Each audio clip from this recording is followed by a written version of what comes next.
आज आहे माझा बर्थडे. त्यासाठी तर आम्ही दोघी मस्त अशा रेडी झालेलो आणि माझी त्रिशू बघा ना किती शांत उभी आहे. त्या अगोदर ना सकाळी मी मस्त असं ब्रश करून घेतलेलं होतं. त्रिशूला पण ब्रश करायला दिलेलं होतं. त्यानंतर काय मी बघते बाहेर तर खिडकीतून एवढं आभाळ दिसत होतं. असं वाटत होतं की जणू आता किती पाऊस येतोय आणि किती नाही. पण काही पाऊस तर काही आलंच नाही. थोडंसं बारीक भिरभिर आलेलं होतं. त्यानंतर त्रिशू मला ना घेऊन दुकानात निघालेली होती. ती मला म्हणत होती, "तू माझ्या मागे ये, मी पुढे-पुढे जाते."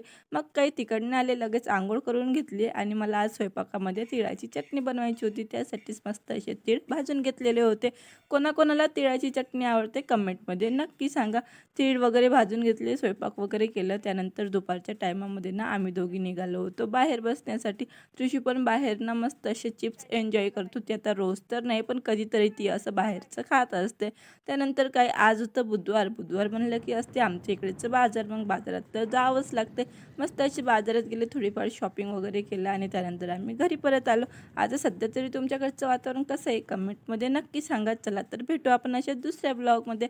ब्लॉग आवडला असेल तर लाईक कमेंट नक्की करा आणि चॅनलला सबस्क्राईब करायला विसरू नका.